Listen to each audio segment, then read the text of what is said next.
Hey everybody, welcome back to On the Brain. Can't believe it's already episode 7. I guess today, me, your host, Tanner, and my two lower people that are also on the show are John and Anthony.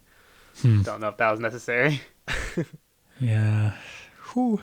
Yep, Yeah, we could try to run that. that one back. Want to start over? So anyway, today I thought it'd be fun to do something a little different. So, I am a fourth year physics major, so I feel like I know something about physics, or at least I hope I do. So what I'm going to do, I'm going to have them ask me some questions about any misconceptions or just anything in general they wanted to know. And so yeah, guys, I hope you have something prepared for me. Hope maybe you'll catch me off guard and I won't be able to answer. I probably Absolutely. won't have answers for every single question. So if I say I don't know, then please respect that and don't bash me for it. Well, if it makes you feel any better, I went for questions that I have no answer for. So I am excited to get some answers, and I will riot if I don't get any. But I don't think they're that hard. All right. Well, it's time to test my knowledge, I guess. So, did you guys have any questions? Wait, Well, actually, before Well- that, let's roll the intro. Try that one more time. Well, before we get to that, let's go ahead and roll that intro. On the brain.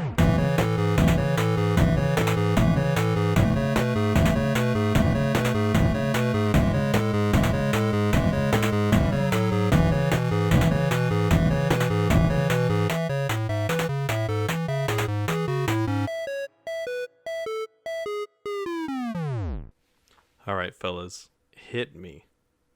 All right. Well, before we get into the nitty gritty questions here, I want to just learn a little bit about your backstory, a little bit where you came from. So, your major is just physics, correct? Like no concentration, or have you decided?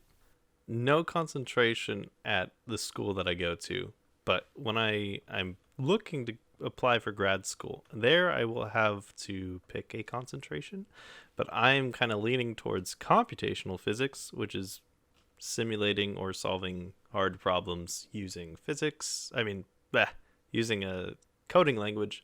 Typically it's done in Python because it's nice and easy to like visualize things, but besides that point, it's just using computers to solve problems. And I think coding is a lot of fun, so I might take it that direction. Other than that, I appreciate you, dumbing it down for my small brain to understand. yeah, other than that, applied physics, where, Okay. yeah, And it's just applied physics. follow up to that, my first question: why did you choose physics? Oh, well, you see, there are these there are these things called AP tests, yeah, and following. typically you take them to get credit in college, and guess the only one that I passed. Yeah. It was physics. Physics. Nice. We're doing good, John. We're doing good. So that was the only one I passed, but the real reason I took it was because of my teacher, Mr. Papa. He is a fantastic man, and he really showed me and inspired me like this really cool branch of science.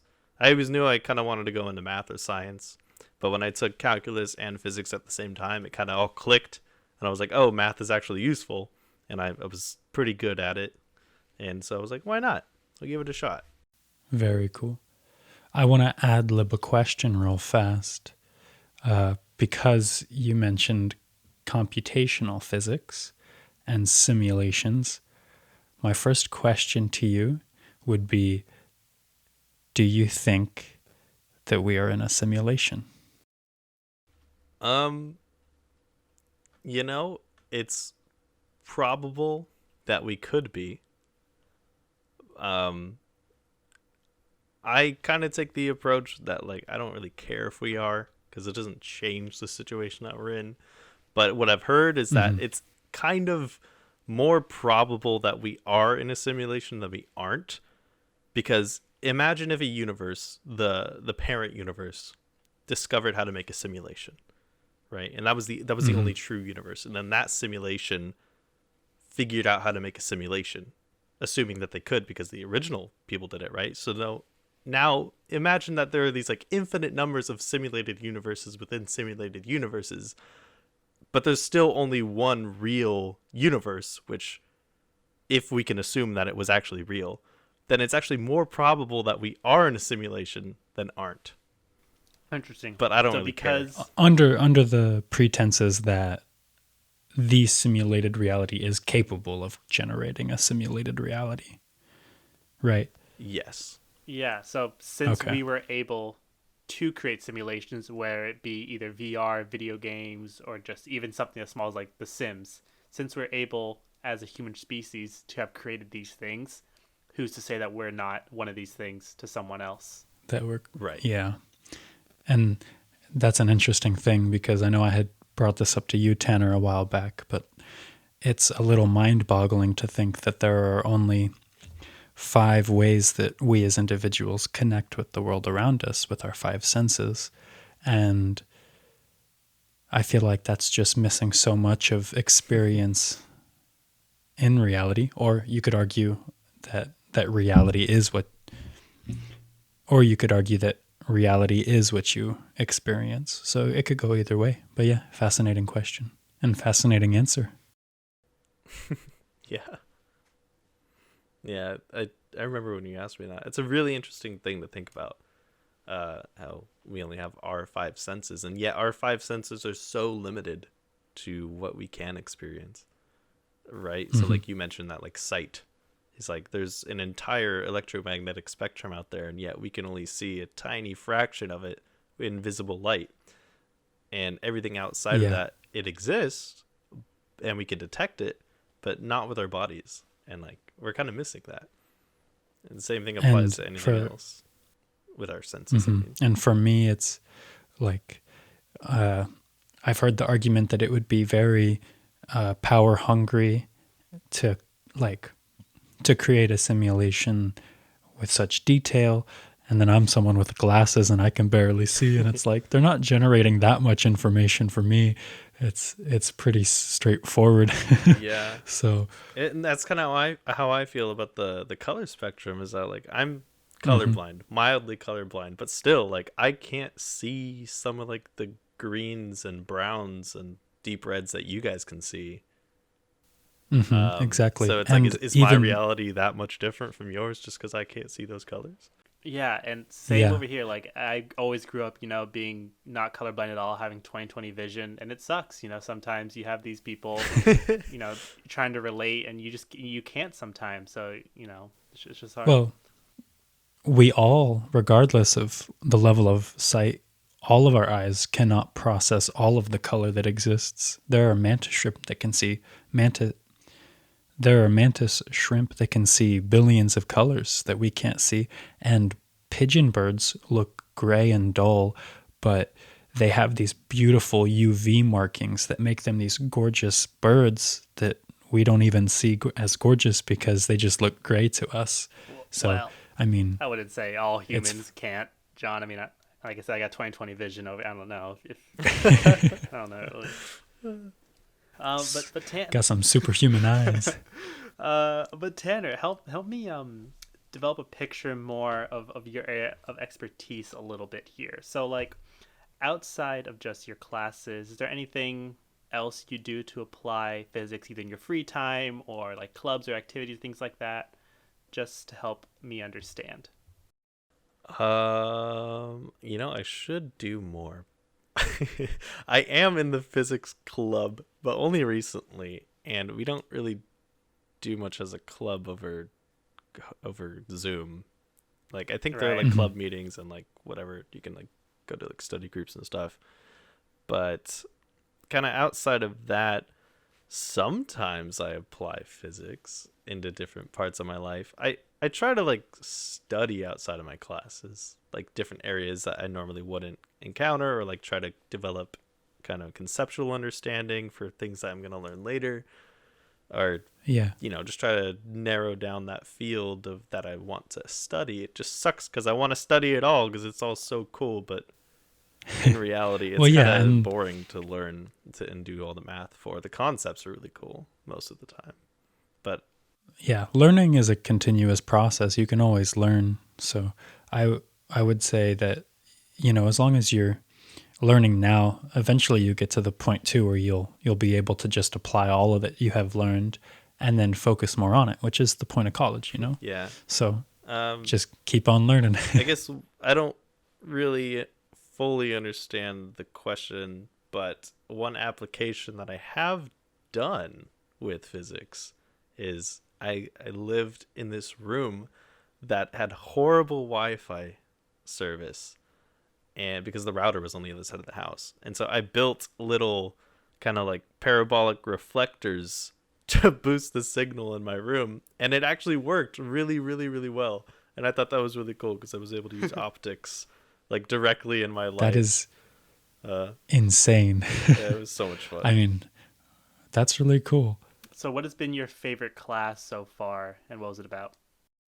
Oh man, dude, they're all cool. But I guess I would have to say, okay, it's between my solid state class and my modern physics class. The solid state I'm in right now, and it's all about quantum mechanical behavior of electrons in solids, specifically. Yeah, and maybe for some viewers who might not understand what that is, because So I kind of I get it. I know what you mean. yeah, But maybe just for John or for anyone else listening. yeah, of course. Well, I mean, if you understand it, why don't you go ahead and explain it? I feel like since you're hosting today, I feel like it's best coming from you. Yeah. Okay. So. I mean, you're the one with the soon-to-be major, right? Exactly. Right. Yeah. So, solid state physics is all about things that are, you guessed it, in the solid state. So, the things that we look at that are the simplest are crystals, things that Crystals, have a yeah. uniform pattern within their atom structure. So it's like if you think of a lattice, which is basically just, if you imagine like a 2D grid of points that are all spaced out evenly, that is a technical lattice. And we can treat those as like ions or nuclei kind of bound together by some force at some distance away from each other. And then what we want to do is model how the electrons inside of it behave as they jump from one atom to another, or even if they're allowed to or not. And so we have to use concepts from quantum mechanics to try to develop these equations for how electron behavior works, basically, in solids. And it's really cool because it helps us describe conductors. So like metals, things that conduct electricity really well. It helps us actually describe insulators as well. So something like diamond or rubber has a different lattice structure inside of the solid that it is. And based on kind of how it's arranged and the different type of atoms that it's made of, there's different kind of potentials that the electron rests in. And so in a conductor, the potential is not as high, so electrons are allowed to move around. While in an insulator, the potential is really strong, so the electrons are bound to the atoms and can't move around, and therefore can't conduct electricity. But it's really cool to like kind of make all these little graphs and really visualize it. But that I'm a nerd, so it's kind of fun. So a really great real-world application for what you were talking about, I think, with lattices maybe, but just forms that are held in substances is Nitinol or Nitinol. It's a form of metal that has recently been invented that is going to be used in some ways that I'll talk about in a second. But it can be taught to remember a shape, and then when it's bent or changed, return back to that shape but it's a solid metal that's strong and sturdy. And so what we're able to use that for is things like rover tires on Mars, because when those get damaged, they can be repaired through heat to reform and keep going, rather than just the whole rover being immovable after the tire breaks. Right. So, like, or, for example, if you imagine like small little... Sorry, John. Go for it. I was going to say, for the listeners, if you haven't heard about this, imagine like taking a bendy straw and then bending the tip of it so that it goes in a certain direction. And then if you heat it up, then that tip would realign with the rest of the straw. And without human interaction, right? We could have some sort of circuit to heat up the metal and recorrect itself. And if it breaks, then it breaks. But if it bends, then we can correct it. It's fascinating. And some other applications are like using them in heart valves to hold open valves or veins or arteries. I'm not too sure on which, but just in the body as well. Like lots of applications for having this material that can have a memory that it returns to, which is really cool. Yeah, kind of the whole goal of it would to give it some memory and then crunch it up as small as possible so that way you can transport it really efficiently. And put it where it needs to be, heat it up, put it back into the shape you taught it to be in. So I have a question for you, and you're going to have to really explain this one to me in layman's terms. So, is the Earth round? What do you? And how the Earth is could flat. you prove it? What do you mean, dude? The Earth is flat. John, I'm glad you went this way because that was my next question as well. Oh my god. So, Okay. you know, The Earth is round. I really don't think I have to defend myself on this one. We can prove it because we've been in orbit around Earth. We've been outside of the Earth's atmosphere. We don't even have to go outside of the Earth's atmosphere to prove that it's round. We can freaking go on ships. Now, flat earthers are going to claim it's an optical illusion. God, I'm already getting so heated about this. So, we could prove it by standing and like looking at like far off islands and ships. And as we get closer to them, they clearly get taller and bigger. All right. Recently, within the last couple of years, we have taken the first photo of a black hole, right? You guys remember that? Mm-hmm. The only reason this is possible is because we are using many, many different telescopes on Earth around the globe, to take pictures and then compile them together to basically create a super resolution image of this black hole by using a telescope the size of the Earth, virtually. But the only way we can really get these images is also if the sun revolves around a spherical sun, so that if we take them 6 months apart, we can basically get the resolution of an entire solar system, which, I mean, we can talk about that if you want, but yeah, it basically, everything points to it needing to be spherical in order to do these amazing things that we need to do, but they will just turn their cheeks and stick to their guns. All right, listen. Let's just say you're a flat earther, Tanner, for the sake of argument, okay? And you're a student still going into physics as a flat earther. All right, so I need you to take away your sheep-like biases that you already have, you know, being a part of the program. Where can you see any potential in this theory coming about? Where do you see any holes in this globe theory you're so-called speaking of? We'll be right back after this message. Yeah, no. I mean, I'm sure I could find some, because like the ground. You heard it here first. Listen. The ground doesn't need to be spherical for me to, show the motion of a ball if I throw it, right? It can be flat. But you can't explain the motion of the planets if the Earth is flat, or if the sun is flat, or if the sun is smaller, or if the moon is smaller. Like, it's just different. And if you worked really hard, you could come up with a model that looks like exactly what we experience, but it's not based on evidence. It's only based on trying to fit these different objects that you're claiming to be the Earth, the sun, the moon, and the heavens to move in a certain way to make your model correct, even if it's against evidence. And so that's what's kind of the problem about the flat Earth theory, is that they're using self-evidence by, like,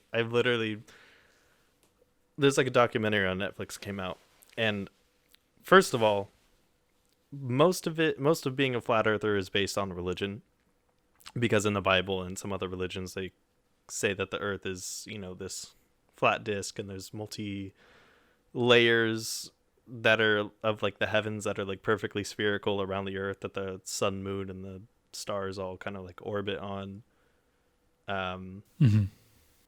which is, like, really weird.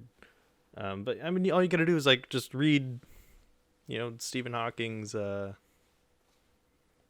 whatever Brief History of Time, and he, like, goes through all of these, like, advancements in science and astronomy to help us kind of put this correct picture together. And for a long ass time, the church did not want to accept that the Earth was round and that we were not the center of the universe. And that's kind of where this split began between science and the church, was with, like, freaking, I forget the name of the people, so never mind. Well, that's fascinating. Well, all right. You've definitely convinced me. Yeah, I'm still a skeptic, but all right. I guess you convinced me to, listen a little bit more. Then, you too as well, Tanner. Don't just confine to the norm. Don't be afraid to break out. All right, bud. Did you guys have any other questions? I was going to let Anthony go because I stole his. All right. So, jumping out, let's explore a little bit out of Earth a little bit. I mean, Tanner, buddy. Huh. Is there life outside of Earth? How can we prove this? How can we find this out? Okay, so there is most likely life outside of Earth, whether it be super intelligent life or, like, microbial life. There just kind of has to be. With all the statistics that we have of different types of stars and different types of solar systems and the different exoplanets and meaning, like, the planets that orbit other suns, are in the same zone and relatively the same size or gravity as Earth, some bigger, but it's not restricting life as we know it. It might restrict human-like life, but it doesn't say anything about that there can't be, right? And it's kind of weird that, like, we haven't received any, like, signals or anything, but, like, people are out there looking all the time. But at the same time, it's like, why would we? Man, this is, like, such a big argument, and, like, I've thought about it so many times, so it's kind of hard for me to start at the beginning. Okay, let's just talk about methods people are using to find life. So they're using spectroscopy a lot. So spectroscopy is analyzing the different types of light that comes off of different planets to try to figure out what their atmosphere is made of, to try to figure out potentially what the crust is made of, to try to figure out what is on the planet. So if there's a lot of stuff that's like Earth, a lot of water, a lot of nitrogen, oxygen, hydrogen, that kind of stuff, if there's a lot of it, and some type of phosphorus that, like, could be a sign of life, that's kind of been in a recent study. So they're, like, looking for all these things, but they haven't really come to any conclusion that there is or isn't, because we haven't been there to look for ourselves. But this was all kind of sparked by this thing called the Drake equation, about coming up with a statistical model of the probability of there being life outside of our solar system. And it takes account into how many galaxies there are, how many planets and suns or stars within those galaxies there are, how many of those planets are within the Goldilocks zone, or like the water, or like the non-frozen water zone, whatever. And so it takes into all these things. This equation isn't giving us a definite percentage of the probability of there being life outside of Earth. Kind of every time we look into the sky, we get new data. We say, oh, there are this many suns now, this many planets that are close to those, and then we kind of mess around with the numbers, kind of like restrict these parameters in the equation. And I don't even know where I'm going with this, to be honest. So I guess what I'm trying to say is that we really don't know if there's life out there or not. It probably is, but, we can only estimate. And until we see it or find it or receive a signal, then we won't know. So what about the footage that the U.S. government has released of unidentified objects that seem to defy all of the technology that we have in terms of flight? Because people don't talk about that much anymore. It got released last year, and they said, we don't know what this is. This is a thing flying in the air, doing maneuvers we don't know how to do with what we have. And it's just there. It's just, you can watch the footage if you look it up now. They've released it. And politicians are starting to include stuff like this in bills that they pass about releasing information to the public. It's really, really interesting stuff. In my humble opinion, I think it's a guarantee that life exists on other planets. The question is there life that's more advanced than us? And I think the question is more if there is advanced life and if that advanced life has contacted us. And I mean, there's like the whole monolith thing that happened last year.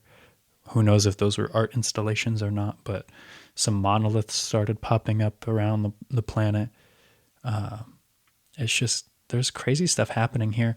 And I was listening to some podcasts by Duncan Trussell, amazing comedian and talker, and he's interviewed some really interesting and smart people.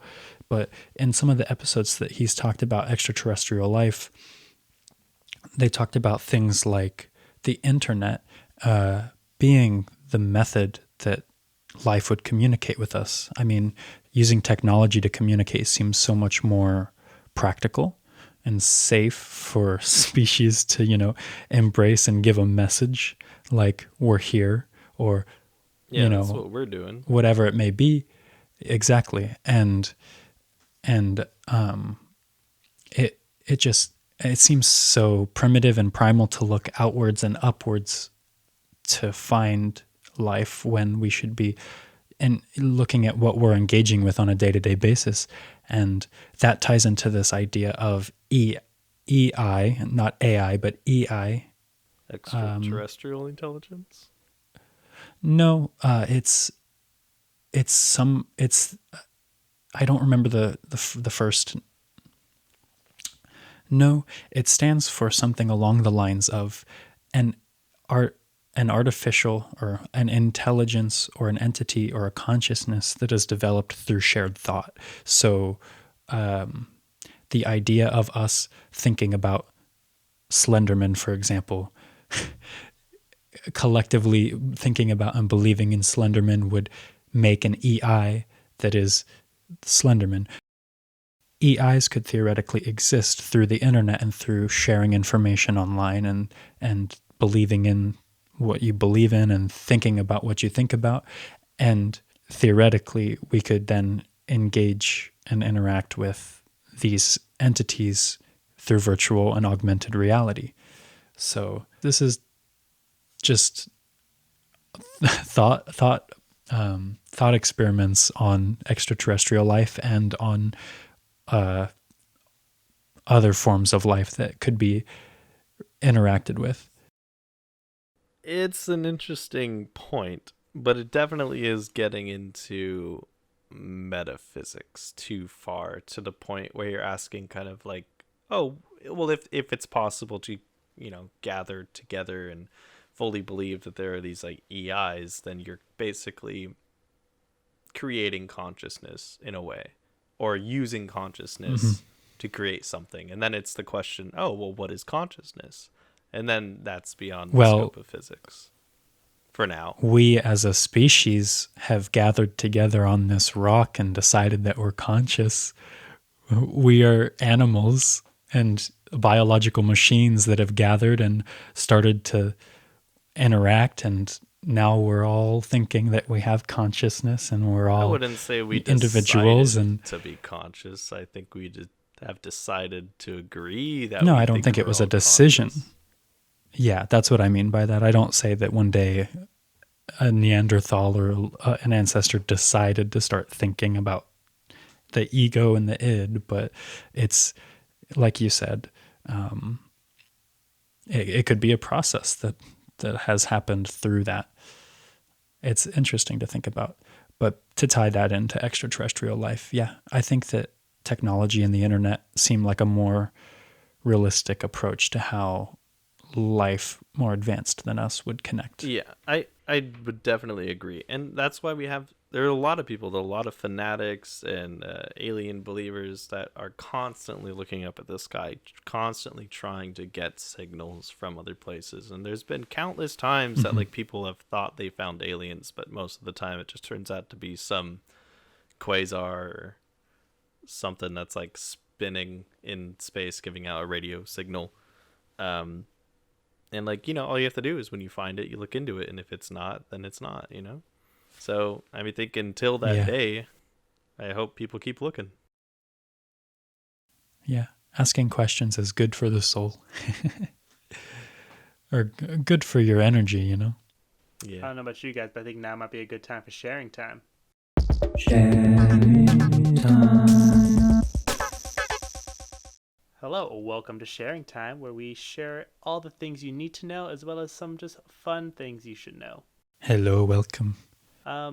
Real quick, I don't believe we have any special drinks for us this week, but next time we will definitely make them extra special for you. First off, something I would like to share, if you guys don't mind.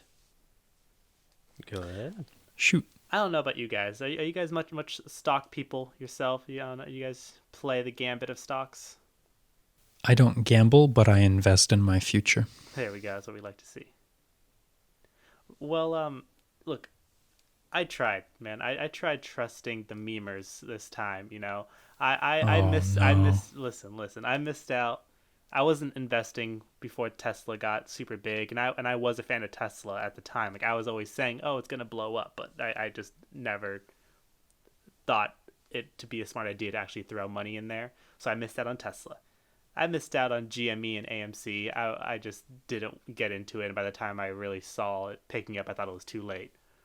Even Dogecoin in the beginning, I was like, okay, too late for this. It's gone. But there was a meme going around. On 420, Dogecoin to the moon. Okay, I saw this meme for a while. I was like, you know what? Fine. I'll throw some money in there. Why not? The memers got my back on this one. I just believe. So I invest a couple hundred. It's just what I had to throw at the time. I just moved some of my other stocks around. So I was like, okay, let's go in. 420 rolls around. I wake up bright and early. I check the stocks. Nothing really happening.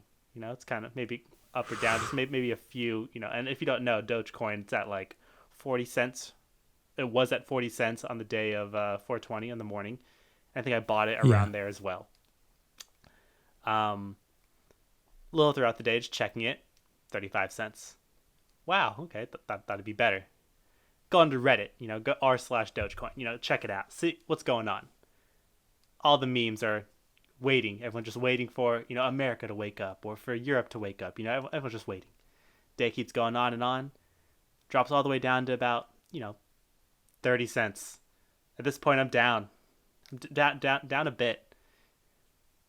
I couldn't take it anymore, guys. I was like, Down a lot. I'm down. I go out. I'm done with this. And You cashed I out. cashed Oh, out. I cashed out. And to my benefit, nothing really happened. I think right now it's at like 29 or 27 cents, something like that. But wow. Dogecoin let Yeah, me down. The memers let me down. Redacted has been living off of stock money that he is investing right now, currently, and has like, he made a ton of money off of GameStop and then put it all into Dogecoin. Oh no. And it's just like terrifying to watch him do it, because he's not necessarily using all of his money, but like any extra cash he has, he's putting into these meme investments. And it's like, Dogecoin failed, and that was what I was worried about. It's just Dogecoin eventually you fall was, short. at like a fraction of a penny not too long ago. So Dogecoin blew up, Yeah. People are winning big. So it's just crazy. So, I mean, but man, I really expected the memers to help me out on this one. But they let us all hang out to dry. Yeah. I don't play with gambling with stock. I know you can make Next money, episode, but sharing time, you're gonna be like, so Dogecoin went back up. It blew up, guys. well, that's the other thing is like, I personally don't want to get into cryptocurrency until it's more ecologically viable, just because, and it's not something where I judge other people, because I have a lot of friends who have purchased Dogecoin and, NFTs as well, or like things that artists benefit from. But me personally, I'm just like, I'll wait. But yeah, it's crazy how much money people have made off of the meme stocks lately. Absurd. Yeah, and since we're on the topic of safe bets, I don't know if you guys heard about Apple's latest event. They announced all their new the new product line. So, Oh yes. the new MacBook computer, the new iPads, The iMac. the iMacs, the new iPad, the different color options for the new iPhone, and Oh, I'm so mad about that. and of course, last but not least, the Apple tags. Yeah, Oh, yeah. the AirTags. I'm so mad that they did not release the purple with the other colors, because I 100% would have bought in it, and it looks way prettier than the other colors, and I'm just fuming over here. Yeah. I mean, I thought the purple looked clean, and I enjoyed it. But I mean, overall, just Tanner, did you hear about this event? Did you know what? No, I feel like I've been living under a rock because I didn't hear about the Dogecoin at all, and maybe I'm just been playing too much Valorant. Maybe you should stick to Valorant. Not much happening over here, Tanner. I'll tell you, nothing really happened on the Doge side of life, so maybe you're fine. Yeah, the iMacs are cool, but you're not. If you have a computer that works, you don't Yeah, I really would need to replace it or respectfully anything. disagree with the iMacs. I don't know. They just seemed like not much is going on there. And one thing that was weird about the new iMacs is they advertised this magnetic power cable. Just how easy it is to plug and unplug this power cable. And it's like, I don't know who really needs that. Who wants a nice, convenient, portable power strip? Because the point of a desktop computer is you're not really, it's not supposed to be portable. Mm-hmm. So it was just a weird thing to advertise. Overall, what was it? 256 gigabytes of memory. And then later on, they showcased the iPad with like 2 terabytes. So it was like, what is going on here? There's something happened. Yeah. It's a weird product by any means, or by all means. It's I think the big thing though is just getting all of their lines on the M1 chip, because those are performing well. But like putting them in the iPads too, it's like the iPad Pro is basically your computer now. All that storage and all that performability. I don't mind, and I think the best thing coming from the event was the Apple AirTags. They're pretty much the Tile, but just Apple's version. I think it was $25 for one, And 29, and I think it's yeah, 99 for 4. yeah, there we go. So it goes up down to like 25 per if you get 4. And pretty much the same thing that tiles do, but if you have more of the newer iPhones, it pretty much just like points playing hot or cold onto where your tile is. Like has an arrow that shows where it is. Same things that tiles do, can chime and all that stuff. But just Apple's version. I don't know how much tiles go for, so I don't really know what the competitor price is. But Probably around the I same. imagine tile is going to be struggling now that Apple's coming out with this. Yeah, absolutely. Yeah, that was an interesting event it was on Tuesday, so you're not too far behind, Tanner. But I personally was looking for a new desktop, and I don't really want to get a Mac Mini, so I'll probably end up getting the new iMac. But it's going to be on Big Sur, so I'll need to wait until some of my music software has fully updated and is fully compatible with Big Sur. I'm running on, I think, Catalina right now, so I'm stuck. I'm always stuck behind because of my music software. Tanner, you used to have a Mac, right? And then you build your own PC. Yeah, so I have a MacBook Pro 2017, and it's been kicking ass. Like, I have had no problems with it. I mean, I just upgraded to Big Sur, and there was like 1 or 2 glitches, but it really wasn't bad. Most of my software worked, but I like Mac. I think it has a really clean, really easy to learn format, and is that the right word? Format, layout, user, UI. Yeah, yeah, user. Mm-hmm. Yeah, it has a really clean UI, and it's like, nice and sleek design. You might be paying a little much, but I think it's worth it. They're really durable. Yeah, you do pay for that whole brand association. Yeah, and one thing I will say, which also something I forgot to mention about the Apple display or the Apple convention that they released, was the Apple TV, the new Apple TV coming out as well. The remote control is a lot thinner and smaller and things like that. But one thing that I do admire about Apple is that when you get a lot of products from Apple, it really just like connects everything together really well. Yes, Yeah, dude. Preach. They just with I think with Catalina, they made iPads a second display for your. That's nice. Yes, that's so nice. and also you can, if you're working on your notes app on your iPad or your phone and you're on your laptop, it immediately pulls up. You can do that with web pages, with anything. So like you're just working on something and you can just change devices as you need.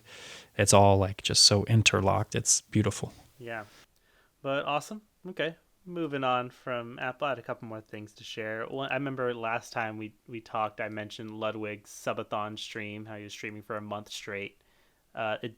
Is that still going? It finally concluded. He capped it off at 30 days, at a month. Cause that's when like Prime, that's when the subscriptions have to renew anyway. So otherwise he would go on for the rest of his life if he didn't put a cap on it after a month. So he did. And he went all the way to a month, and he is now the biggest streamer of all time. He has the most subs in 1 month. I think the record is now at like 286,000, previously beating Ninja's record at 269,000, or 263,000 maybe. But he beat the record. That's crazy. He's a big streamer, and who knows how long he will hold it for. He put out a video saying how much money he got, and I think from like donations and everything, he got pre-taxes, pre-everything, about 1.4 million. And after Twitch's cut, after paying out, after charities, he is walking away with about 250,000 from 1 month. Sheesh.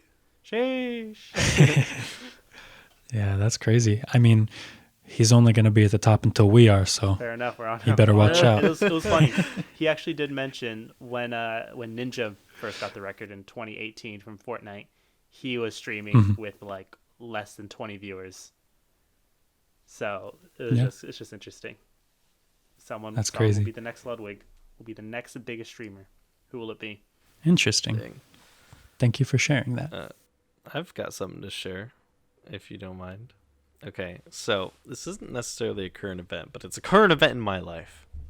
Today, I had a bad day. All right, it was going all good. It was school. It was fine. And then I had to go to work, and I was like, all right, oh, there's a new person on the schedule. It's a new student. And I'm like, oh, I was stoked because this person is a college student. I typically do high school. And so I sit down. She shows up at the wrong time, but I'm like, okay, that's fine. You know, it's her first session, free trial, it's fine. She sits down, and I'm like, oh, I'm Tanner. I'm so-and-so. I'm a fourth-year physics student, blah, blah, blah.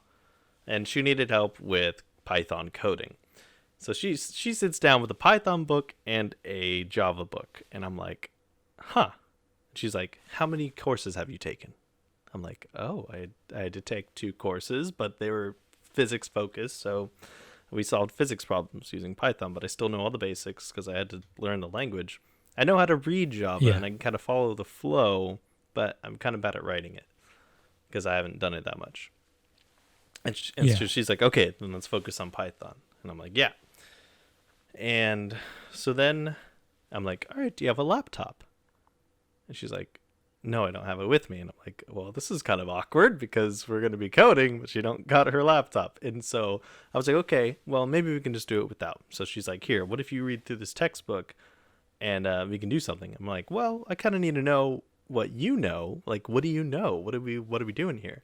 And she basically wanted me to teach her a Python course for college. And I was like, whoa, this is not what we do here. And I had to say it nicely and politely in a very vague way instead of being blunt with her, but something along the lines of like, oh, well, you know, like I kind of need to know where you're at.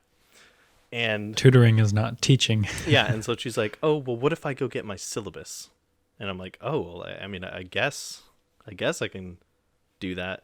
She said she had like dropped out of the Python class she was teaching. So I think she wanted to like get ahead. But anyway, she leaves. She had to go back home, grab her laptop because the syllabus was on the laptop. So now she comes back, has her laptop, doesn't even pull up the syllabus. Takes her a good amount of time to hook up to the Wi-Fi. And then she pulls up this thing. It's like homework. And she was like, okay, this was the last thing we did before I dropped the class. And I'm looking through it, and I'm like, oh, okay, so you know some stuff. And like we read the first problem, and it's like, describe what this function is doing. And it was like a function on the screen. And I'm like, okay, let's read this together. And I read the first line, and I'm like, do you know what this says? Do you know what it does? And she just stares at the screen. And I'm like, okay, so she probably doesn't know a lot. So I started explaining it on the board for like 10 minutes. I'm not doing that good of a job because I wasn't prepared to start teaching someone Python basics. And then I look at her, and she's like not paying attention, and she's kind of like looking at the screen, and I'm like, okay, how are you doing? Like, does this make sense? Do I have to explain this, or is it redundant? Have you learned this before? And she's like, yeah, I know this. And I'm like, okay. Okay. So I'm like, why don't you pull up something? I'm like, well, why don't we do this? Like, go on, like, read the rest of the thing. Do you know what it means? And she kind of just like stared at it for a while. And then I was like, okay, why don't we do a different problem? So she pulls up number 5, which was the last one on the thing. I only say number 5 because she was just so insistent we did number 5. So we go down to number 5 and we start reading it, and it's like, make this function and it does all these things. And then I'm like, okay, let's make that. And so she pulls up this code, and it's this block of code that looks exactly like the function that the thing's describing. And I'm like, hey, is this you? Did you do this? And she was like, no, it came with the problem. And I'm like, okay, so what do we have to do? Do we have to correct it? And then she's like, yeah. And then so I like start going through it, and I'm like, okay, I think this is wrong. And then she's like, oh no, we're not supposed to change it. And I was like, wait, what do you mean? And then I like reread the problem. She's like, we're supposed to do this. So I reread it, and it's not telling you to do anything. It's just describing a function, and it says make it. But they already had it pre-written, and they gave it to her. So I'm looking at her, and I'm like, what are we supposed to do? And then she looks at me, and she's like, okay, so how about this? Do you know calculus? I'm like, yes, I know calculus. And she's like, how many courses have you taken? I'm like, I've taken up to calculus 3. She's like, you've taken 1, 2, and 3? And I'm like, yes. She's like, okay, I'm in calculus 2. Do you know linear algebra? And I'm like, yes, I've taken linear algebra. She's like, okay, I'll need help on that too. I was like, okay. And she's like, okay. So I think the problem is you are inexperienced. Who said this? You or her? she was like, oh, like you don't know this, basically. She's like, I think that's the problem. So maybe next time I'll bring easier problems that we can do, and I'll ask easier questions. And she was like, but That's I think not the next point time. of tutoring. I know, dude. I was so mad. I was like, I freaking know how to do this. And I wish I could just scream at her face, dude. I was so upset. I was like, you're coming to me for help, and then you're telling me I don't know how to do this when you're not communicating with me what you need? Dude, I was like on the verge of tears because she like called me out. And like I called my boss and I was like, bro, was like, this chick. And he's like, I know. He's like, dude, he was like, when she was signing up, I had to ask her like 8 or 9 times to sign her name at the top of the page within like 20 minutes. And she just wouldn't do it. And like, we were both just like, what is wrong with this person? And so it just ruined. Some people are just my in. day, dude. It was so stressful. No, don't let someone else's negativity affect the rest of your day. You could have a great rest of your day. Just let it go. Be like, I'll deal with this person later. Like, because you're definitely not winning if you're letting that get to you, and it's not worth it. I was really trying because that not person to. clearly has some. Yeah, I know it is. It's really hard because like that person is just not caring at all, obviously, about the situation that they're in and that they're putting other people in. So, I mean, you made it through though. From a third-party perspective, you handled that great. Yeah, I mean, it's a lot harder to not get mad at someone than it is to let that anger take over. But when she told me that, I just looked at her and I was like, okay. Yeah, sure. Well, is she extending her free trial? Well, you get 2 free trial sessions. So she's going to come in, we're going to try calculus, and if she's still going to be difficult, then my boss was like, we can just tell her this isn't going to work.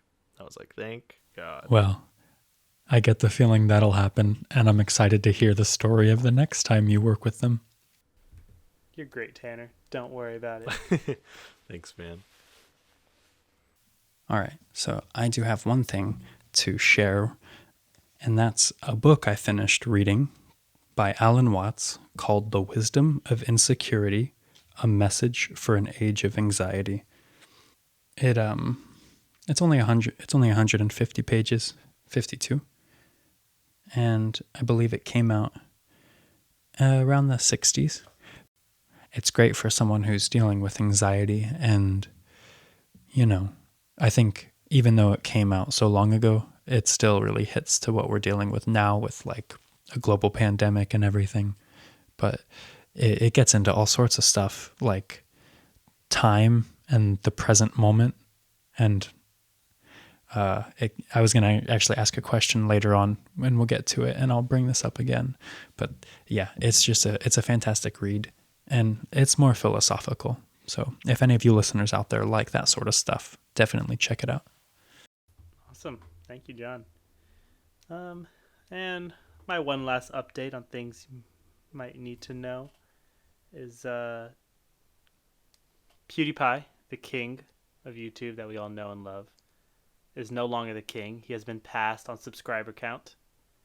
PewDiePie with 109 million subscribers has been overtaken by Cocomelon, the nursery rhymes. Who is this? The nursery rhymes Cocomelon. It's a toddler's nursery rhyme YouTube page. Just a bunch of animations singing, Wheels on the Bus and a bunch of nursery rhymes. But they now have 110 million subscribers. So the new king of YouTube. Poetry to my ears. Mm-hmm. I think COVID has something to do with that. Like kids being at home and needing time to, learn online and be occupied while parents work and stuff. So that makes a lot of sense to me, I think. Yeah. I mean, this is something that, generation's going to be talking about. Where were you when PewDiePie lost the crown to Cocomelon? I'll be like not watching PewDiePie. Mm-hmm. Listen to nursery rhymes. Mm-hmm.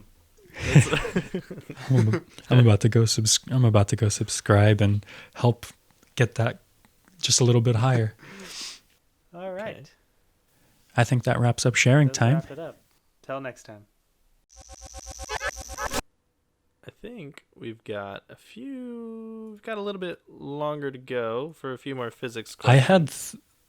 I had 3 more questions. Well, I had 2 more. Two of them were tied together, but it'll just be a part of the conversation. But I had 2 more topics, but I can cut one out. Right, why don't you go first, Jon? All right. So this ties into what I was mentioning with the book I had brought up. But my question to you, Tanner, is about time. Is the present the only thing that exists? Well, it depends who is observing the present. Jon, whatever you're smoking right now, pass it on over here. Because memory of the past is only experienced in the present, and the future is only ever delivered as the present. So, okay, well let me tell you this. Are you actually experiencing the present? well, this gets into a whole existential idea of what is am I? Not but metaphysically. I'm talking physically. Is your brain experiencing the present? If you've ever seen it's experiencing the present he kind of later. explains it really well. Yeah, it's experiencing the present later, right? Because first of all, whatever you're looking at, the light from it hits your eyes, and then it takes the fraction of a second for your eyes to transmit that signal to your brain, and then your brain to process what you're looking at, or feeling, or smelling, touching, whatever. And then you experience it.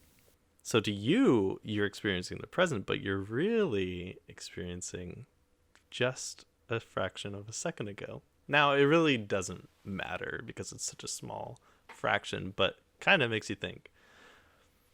Well, yeah, because, I mean, even with that delineation and that separation of, and that experience, quote, happening, and your internal experience receiving that signal,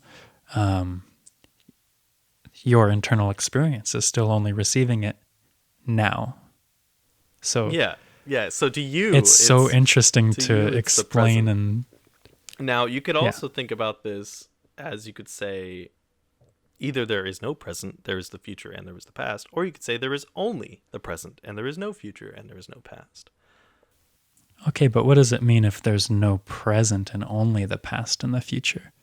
Okay, so you're saying by the future continuously happening and becoming the past, it kind of muddies that idea of the present being a thing. And if our bodies can only experience it later, then yeah, I could see that being an absence of the present. And we would perceive it as such, as the present, even though it's happened already. So it's the future becoming the past, it's so crazy because, I finished reading this book and there's a passage in it, and he's such a brilliant writer, but he's talking about this concept and explaining it through words that you read that make you realize you're reading words that explains that you're in the present. And it's so mind-boggling and fun. But, yeah, it's just an interesting question. And if only the present exists, time travel is an interesting concept to think about, if it would be possible. Well, before we talk about time travel, let's talk about why time travel became a possible reality.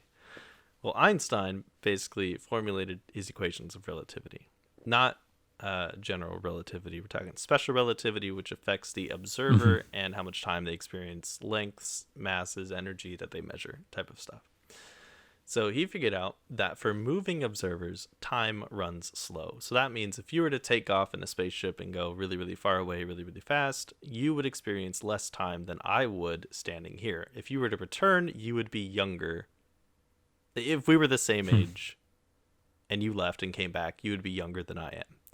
That's kind of what he figured out. And along with that comes this idea that there is no absolute simultaneity in the universe. To every observer, different simultaneous events happen differently for other observers. So you experiencing something right now, I could experience in a couple seconds. Like if I had a telescope looking at your house right now and you slammed your finger in your door, I would technically experience it later. I would not experience your present now. Your present is my future. Or conversely, if I slammed my finger and you didn't watch it happen and I never told you, it never happened for you, right? Ah, yes, tree in the forest. I guess so, yeah. The whole, do you hear the tree if it falls in a forest and no one is around to hear it?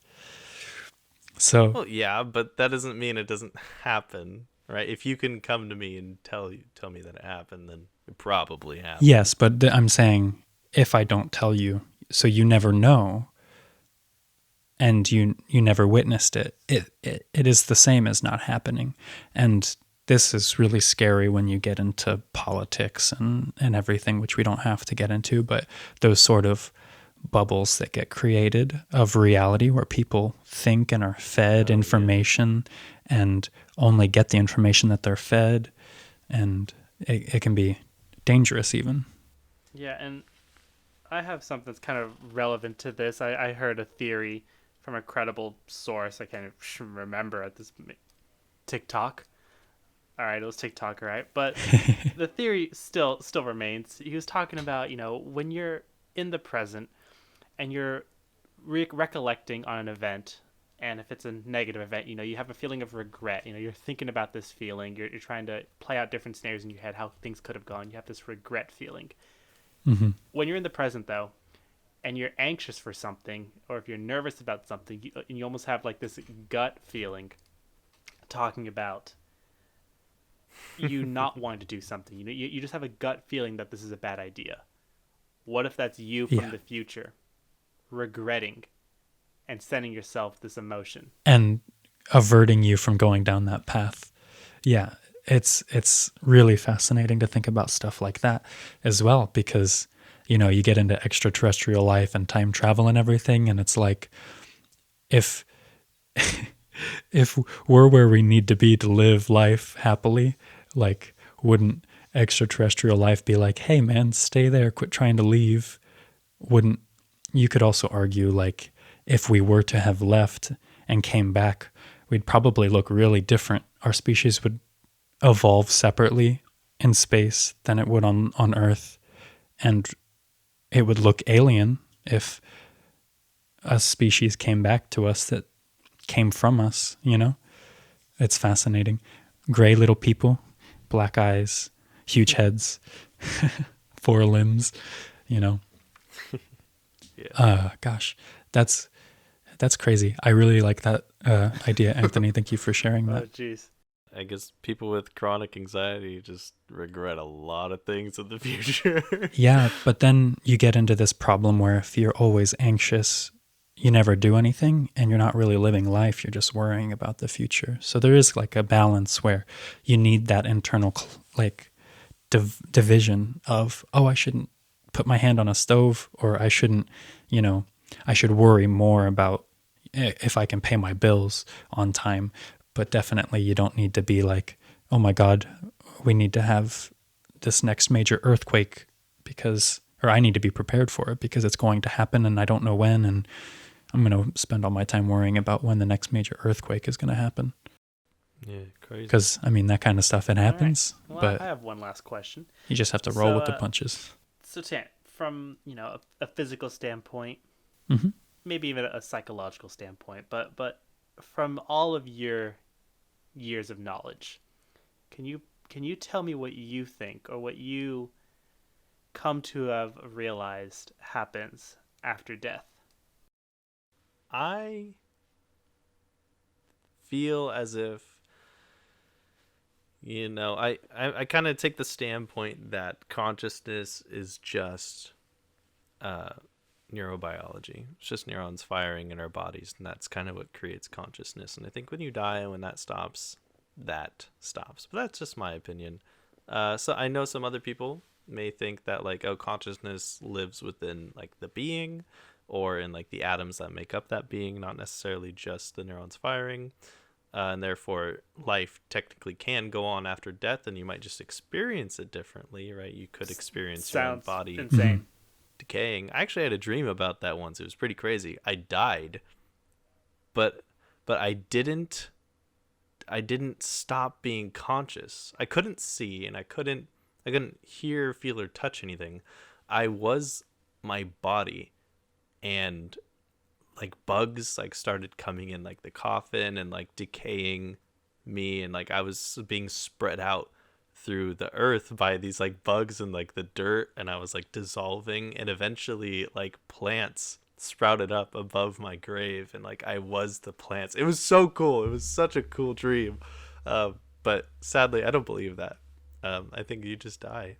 So if even if that's the case and it's just neurons firing, my devil's advocate side says, well, then what created all, like, how does all of this stuff just exist? Like, how does it work? Because even if you do just die, and that's okay, and consciousness leaves the body, and you're not you anymore, and it doesn't exist in this void after death, how does matter exist, and where does it come from, and why does it exist? Like, those are all questions I would still have, even if I What thought... is the meaning of life, Tana? Ultimately, give us that answer.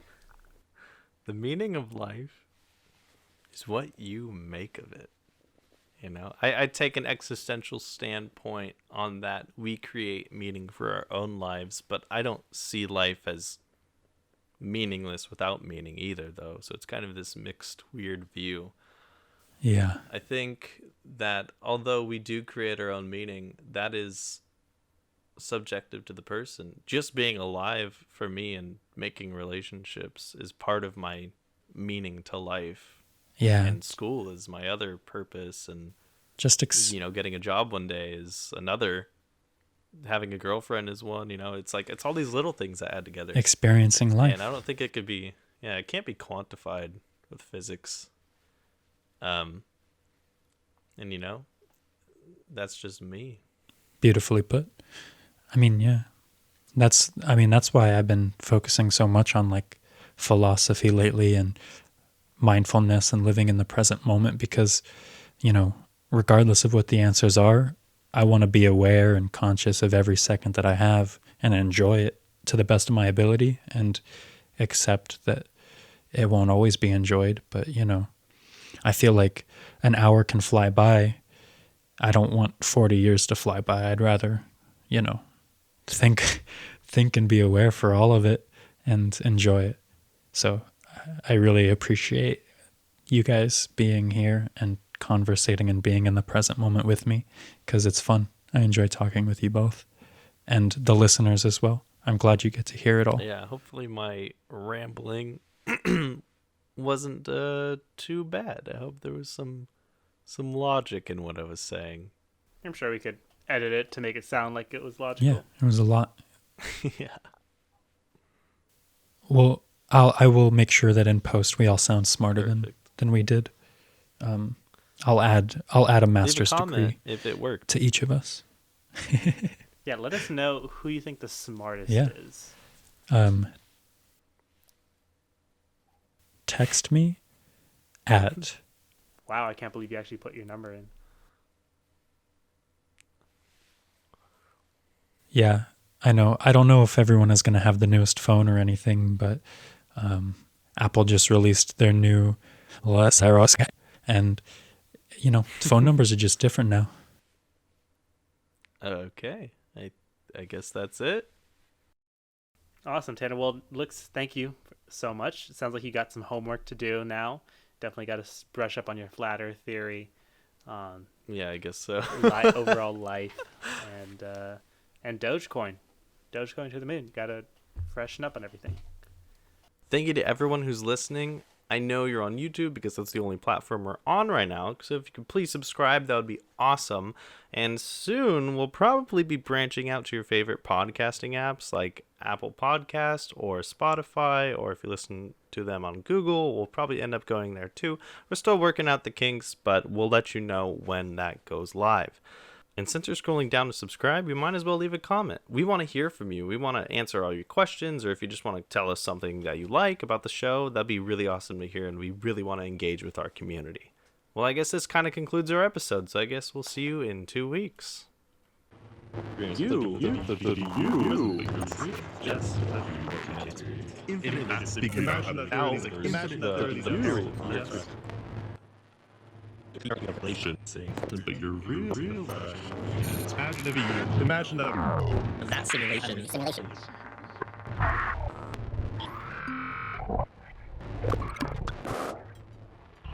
Yeah, absolutely. Imagine. Simulation. Figured out how to discover